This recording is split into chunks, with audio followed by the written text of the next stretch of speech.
So welcome everyone, this is Walt Kasmir again, and we are having critical conversations. Today I have a fellow certified senior advisor all the way from Dallas Fort Worth, and she is here to give us some information on the elder care space. She is an expert, she's a seasoned professional veteran, and she is doing big things down there in Dallas Fort Worth. Now, Dannelle, you are the CEO and owner of Caregiver Transitions. Yes, well, So, that's correct. so Danielle, tell us about that operation and first of all, what does it mean to be a certified senior advisor? Well, that's a great question. You know what? I I believe that it means something different depending on what your primary focus or profession is. I know that you probably experienced this as well. A lot of our colleagues within the Society of Certified Senior Advisors are actually focused on some other form of elder care support or services. They may be a certified financial advisor, an accountant. They may be a move manager. They may be someone who does senior placement services. So there's this whole host of different professions related to caring for older adults. And I think it really depends on your intent in going through the training program and learning more about how we can better serve the older adults that we work with. And for me, I'm a bit of an outlier because my intent was from the perspective of being a family caregiver and wanting to help educate and be able to better support those family members who are helping to care for a loved one, whether it was, due to aging, but it could also be someone who was helping to care for someone with chronic illness or a disability as well. And, of course, all of those tend to overlap when someone is in need of care. And so that was my intent in going through the Certified Senior Advisor program. And so you were quick to correct me that you are not a clinician by training. You That's have a correct. business background, or you were immersed in caregiving out of necessity. Well, so the reason why, first of all, I wanted to make sure that I was clear about my background is because, first of all, many of us who are helping to care for a loved one do not have a clinical background. And Exactly. yet Yeah. we find ourselves in a position where we are interacting regularly Mm-hmm. with clinicians, and we are immersed in the medical jargon Mm-hmm. that it is oftentimes unfamiliar to us. We may, in addition to, because the scope of caregiving, how we define caregiving isn't just about providing help with healthcare issues. There's a whole host of other things that we do. It's taking out the garbage, it's going to the grocery store, and it's going to doctor's appointments, or maybe there's a medical crisis where we've had to get involved. So I think it's really important to recognize that one of the reasons why this is an issue, why caregiving is an issue, is because we are we have to learn on the fly, develop Mm-hmm. skills, and adapt to clinical situations all the time without a clinical background. With that being said, I have worked with patient support services, I have done a corporate training, community training. I have 20 plus years of experience. I've worked in specialty pharmacy where we did patient support services for people with chronic illnesses. And so we did high level insurance verification. So not only checking for coverage of very expensive, usually self-injectable medications for patients through the prescription drug plan, but also through the major medical. And so from that experience and other experiences, again, working in patient support services, I'm familiar with a lot of the jargon and processes and systems of our healthcare system, and yet still found myself overwhelmed by the experience. And in working with and talking to many healthcare professionals, they're overwhelmed as well, because when it's a personal experience, the challenges are not as easy. First of all, it's not just, you have a case or you have a client, you have a patient that you are taking care of over, generally it's a finite period of time. Even if it's over a long period of time, then you're seeing them maybe, once every 3 months or, twice a year. It's not something that you're worrying about, or that is your responsibility or obligation on a continuing basis.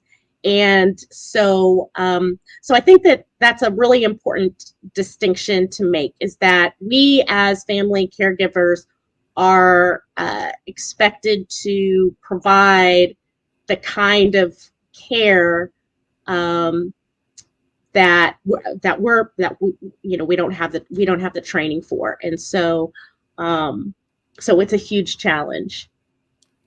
Well, I'm so glad that you brought up all of those points, because it's worth repeating that a lot of people are caregivers and they don't even realize it, and they are susceptible to the stress of becoming a caregiver.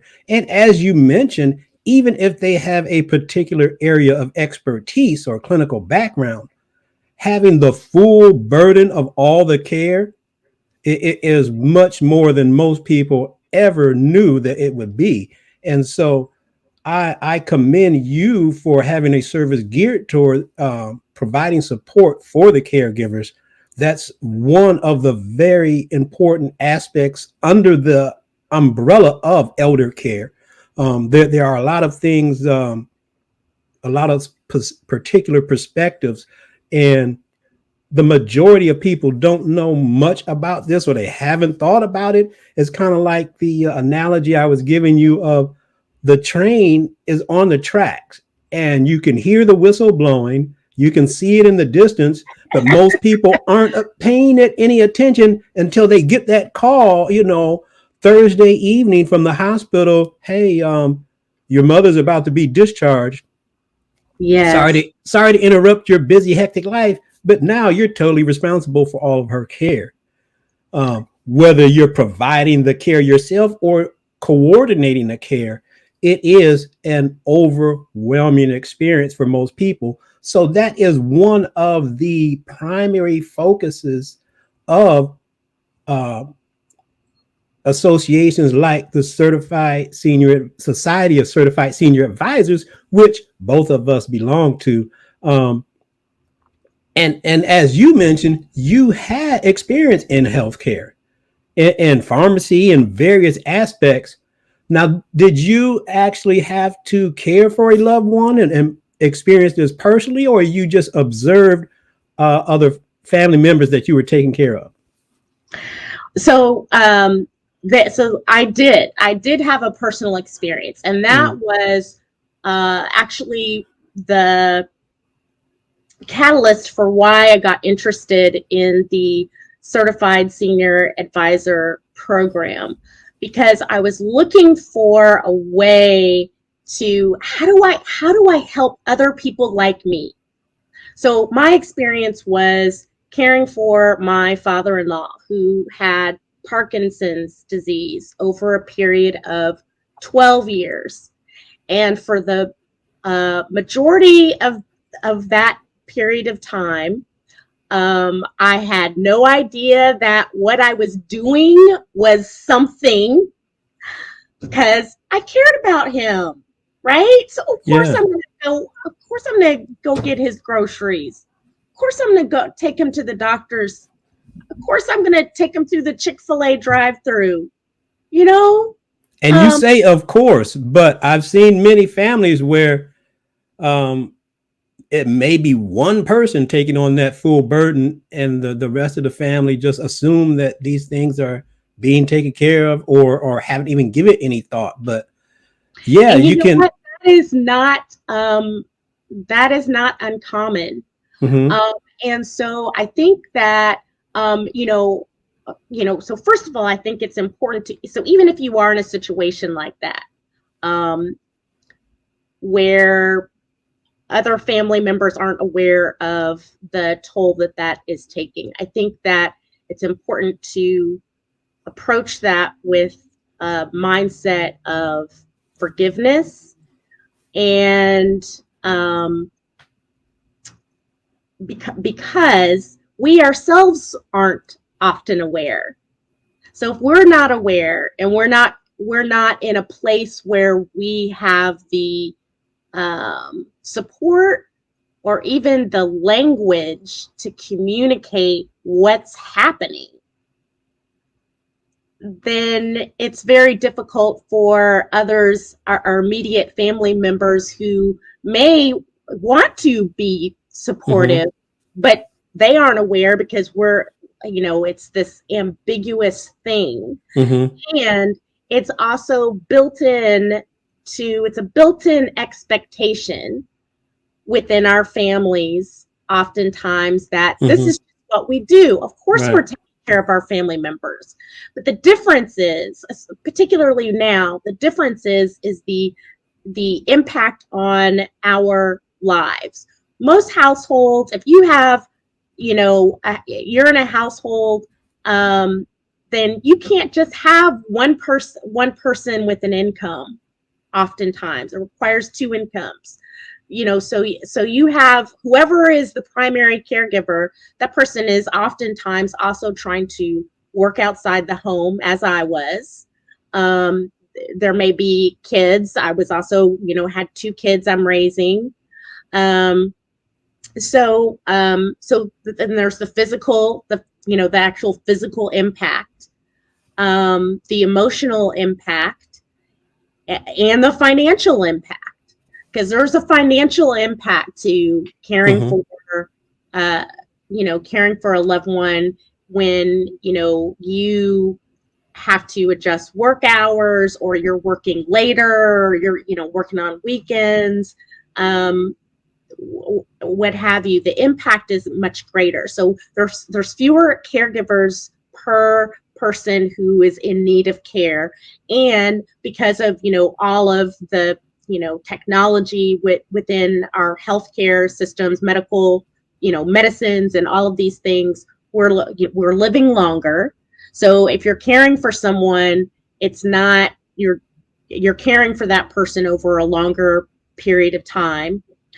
And people tend to have fewer children, so it's not you don't have a lot of necessarily have a lot of siblings who are also able to contribute, at least not in the same way.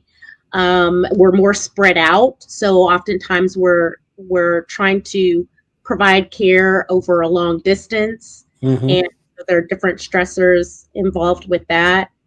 And it's life is just more expensive. It's more expensive to stay alive. Walt? Yes, yes, yes, it is. And I'm glad you brought up all of those things, because those are very real and relevant aspects of caregiving that the average person just really never considers. But it does become a profound impact on the whole family, on that person, like you said. Um, the caregiver stress. Now, can you talk to caregiver stress and like how that manifests? Do you have some stats on the prevalence of disease for caregivers? So there are stats on the prevalence of um, stress, and the connection to uh, increased risk for chronic illness. I don't have them memorized. If anyone is interested in looking at those statistics, then I highly encourage you go to the National Alliance for Caregiving website. They have an excellent, extensive reporting and statistics on just about anything that you may want. So whether you're a certified senior advisor or other professional and you want the stats, that's the place to go. And so, but I can tell you for certain there is a connection with increased risk for chronic illness in caregivers, increased risk for depression, increased risk for substance abuse, increased risk for a lot of um, health conditions and mental health issues and behavioral issues that impact our health Yes. as caregivers.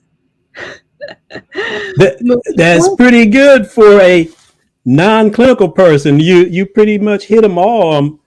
Cancer, heart disease, ulcers, all in addition to all the ones that you mentioned. Now, your organization, Caregiver Transitions. Now, do you provide a service to help alleviate these burdens for the caregivers?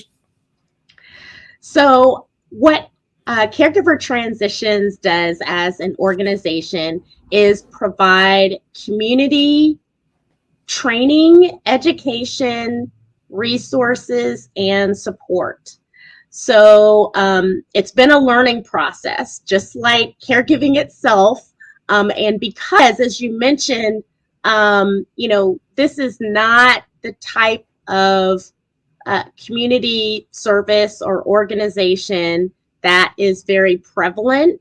And so I've had to learn how to connect and provide the type of help that makes a difference.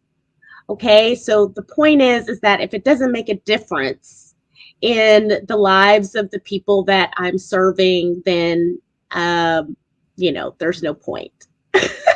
So figuring out, okay, what does that look like?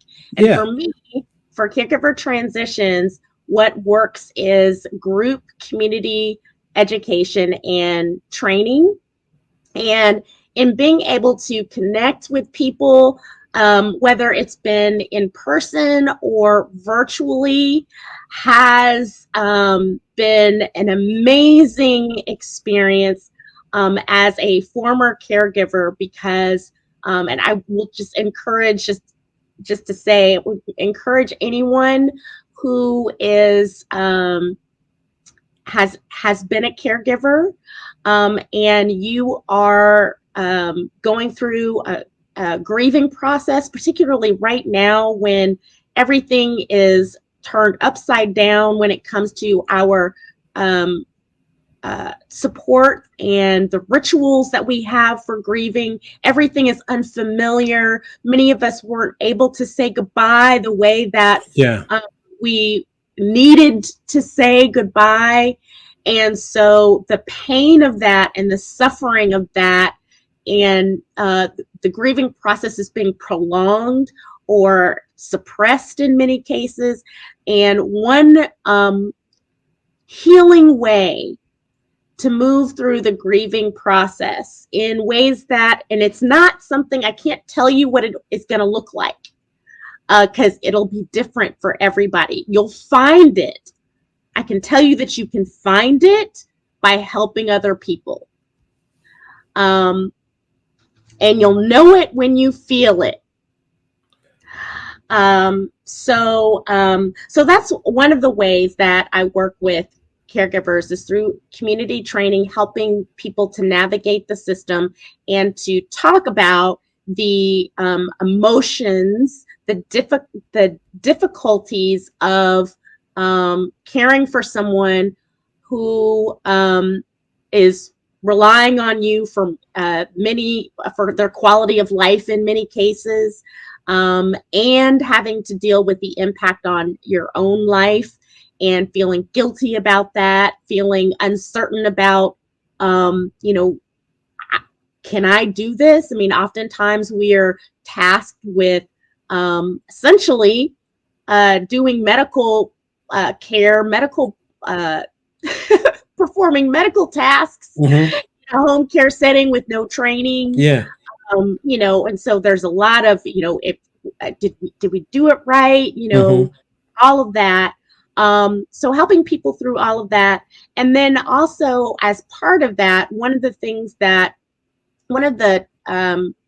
tools that I've created is a comprehensive resource guide. It's called the Caregiving Community Guide, and it's available for free download at caregivertransitions.com.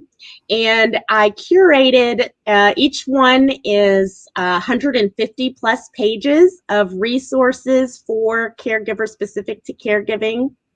And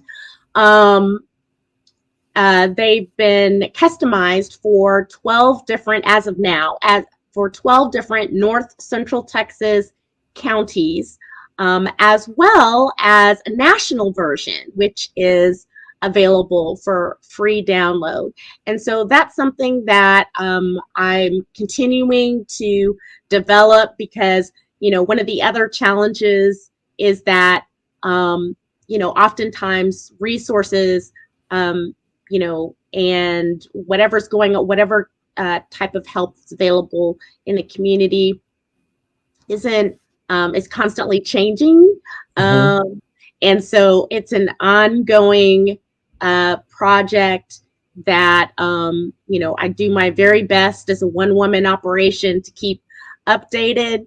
And but the feedback has been that it's been extremely valuable. One of the local faith-based organizations that I work with refers their folks that they help support regularly, and many others. And so I highly recommend that for anyone, whether you're in the North Central Texas area or you are outside of that area and just looking for caregiving resources, it's available for free at caregivertransitions.com. Free is a good price. I'm glad you clarified that you provide that service locally and you also provide more regional and national based resources. Now, your particular service, now we discussed this offline, but you do not counsel individuals. You only provide your service in a community setting. Yes. So I talked a little bit about, it's been a learning process for me to figure out, okay, how do I do this? How do I do this where I can help make the biggest difference for the most people? And when I started out, I started doing one-on-one consultations, and I found a lot of things. One of the things that I learned is that, many of the people that I want to help, they can't afford to pay me. And so as a business, it's not sustainable as a business for me to work for free, which is what I was doing and what I've done to a large extent for years has been primarily volunteer work. And I absolutely loved it. absolutely loved it. But at the end of the day, if I'm going to be able to help people, then I have to earn an income. I mean, that's just the bottom line. And so in order to do that, I rely on agencies like my local area agency of aging. I have a federally funded grant through them to provide community training. And I rely on sponsors of the Caregiving Community Guide. So businesses, organizations, or individuals who want to financially support this community resource that I'm providing for free to family caregivers. So that is one way to ensure that it's a sustainable service. So that's one of the things I learned is that I as a one woman operation, who knows what things will look like 2 years from now. But from now, for now, there's just one of me. And so no matter how much I love it, it's not sustainable. It's not sustainable in this moment for me as a business. That was one thing that I learned. And another thing that I learned, what was the other thing I was going to share? I forgot what it was, Walt. I'll let you think about that. But you brought up so many good points. And one of the points that you brought up a while back was that certified senior advisors, CSAs, do have varied backgrounds. And as you have that business model, my business model is I am primarily an advocate to target groups primarily. I provide Social Security disability advocacy because a lot of people are trusting and they believe the Social Security Administration when they say it's easy to apply, just go online and apply. Well, they really seduce the people into naively applying, and the majority of them get denied a couple times. Most of them get discouraged after that, and then they don't continue. Of course. Yeah, But no wonder. so they have to actually get a professional advocate. And so I've been in healthcare decades, and I have training in Social Security advocacy. And so I provide advocacy for that population and advocacy for families that are just immersed into the role of caregiver all of a sudden who don't have a clinical background. And I do. I've been an RN for 23 years now. And so Wow. I bring that background into being the professional stand-in for the family, whether they're trying to provide care from long distance or mediating amongst family or going to doctor's appointments and translating what's going on back to the family or advocating. Fantastic. Those are the type of services I do. So CSAs have a variety of backgrounds and business models. And I also have, now I don't even know if I got to mention this, but so my last clinical position, I worked in a hospice. So I got to see that up close and personal. And so I am finishing my book, Grace for Grieving, which will have an accompanying online course. It'll be brief, it'll be video based, and it's just like having me in your office. And Oh my gosh, that is fantastic.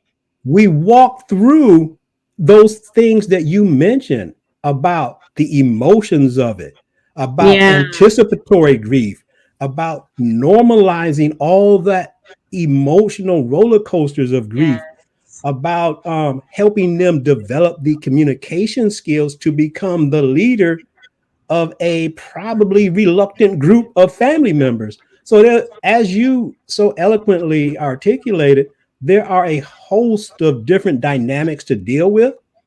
So my course, my online course for adult children of aging parents, will walk you through the major issues that you would have to deal with being a caregiver, an adult child with an aging parent, and a separate course, the Grace for Grieving course, just to kind of help people.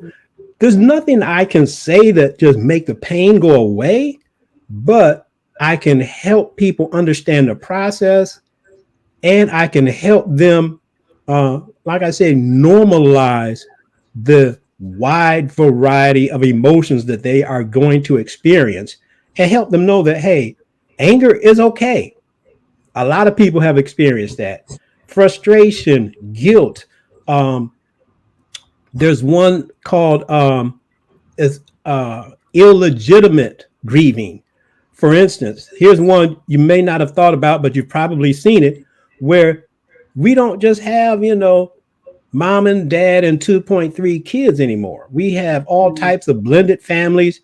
And so maybe the mistress is grieving, but she may not be welcomed in the grieving process that the family is going through. There may be some drama if she shows up to the funeral. I mean, those are real issues. Those are real issues that we're dealing with. They are real. But they're grieving as well. So I help people address those type of issues in my Grace for Grieving book and the accompanying online course, along with the online course for the adult children of aging parents. So, as Dannelle said, there are a variety of certified senior advisors with their varying backgrounds and a lot of different solutions to many of the problems that you are definitely going to face. Unfortunately, this is one situation that we all must come to face at some point, whether we are grappling with our own mortality or facing the loss of a loved one.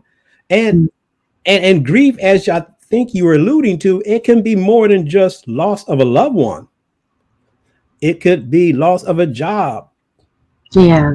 I was never a real corporate person, but some people like corporate, the corporate environment. They could be grieving the loss of office time,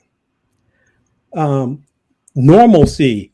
So there's a lot of things when you are losing something and experiencing those emotions associated with that. That's grieving. Yes. So grieve and you really brought up a big one about losing someone while they were in a facility and they had to die alone and you couldn't be there to in their last moments. Yes, that happened to so many people. So let me take the time to make a plug for anyone who wants to tell their story.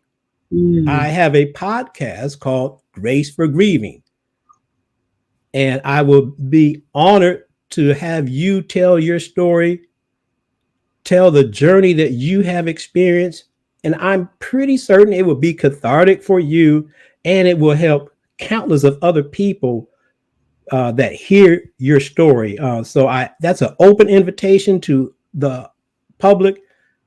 Tell your story. I know my colleague here has let us know that thousands, would you say?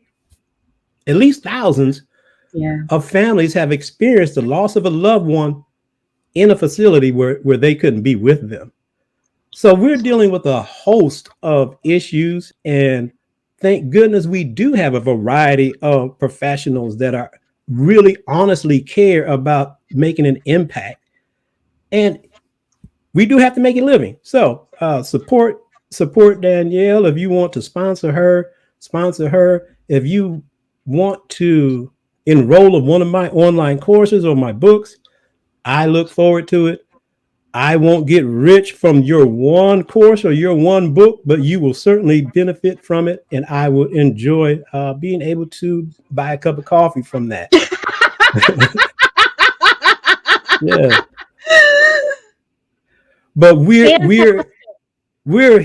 We are here to service the people. Again, we are just two of representatives of the Society of Certified Senior Advisors on top of our respective years of experience, personal experience, professional experience, educational backgrounds, etc. So we are getting close to my normal time limit. I could sit here and talk to you for a much longer, but I want to transition into our ending portion of the episode. So if you can think of some parting tidbits for our audience as we get ready to transition, that would be awesome. Um, so one thing I already mentioned, which is to ask ourselves, how can I help others? And it doesn't mean, like um, expending a lot of time and energy, capital, helping others. Find whatever works within where you are, your bandwidth of where you are right now. So it could be something very small that you do. So that's one thing. And the other thing is the importance uh, and the potential healing that can come from talking with other family members. And so, I mean, if you're like so many of us, family dynamics are imperfect, and can be challenging many times. And so one way to help focus the conversation around, whether it's around providing care or in grieving, or some other challenge related to caregiving, is to center the conversation around your loved one and asking what would be most beneficial for mom or dad or your spouse, whoever it is that is receiving care. What would they want? What would provide dignity for them? And that's not to say that as caregivers we don't consider our own needs and our own needs, but just to say that when it comes to having that conversation with other family members, I was very fortunate to have the opportunity to talk about, in the course of caring for my father-in-law, we lost our mom, and so there wasn't a lot of opportunity to grieve her passing because my father-in-law's condition was fast deteriorating, and so it was necessary to stay focused on his needs. But I did have the opportunity even though it was years later, to talk with my sisters in honoring our mother, who left dozens of journals, writings. And funnily enough, many of her writings were about her experiences caring for my grandmother, her mother. And she just wrote them all down. We had no clue about how she felt about it and the challenges she had, but she wrote them down. So that's the other thing is that I'll leave you with, is that to document your experiences in some way for others who, as a legacy for others, because that was a tremendous gift that, I mean, probably, physically speaking, one of the most precious things that we have, other than photos. Thank you so much for that, Dannelle. Well, you've been a wealth of information and inspiration for this episode. Again, I thank you for appearing on Critical Conversations. We will be airing this shortly. This is not live, but look for this on YouTube and all the podcast streaming platforms. I will provide contact information for both myself and Dannelle in the description of the videos and the podcast. So feel free to reach out.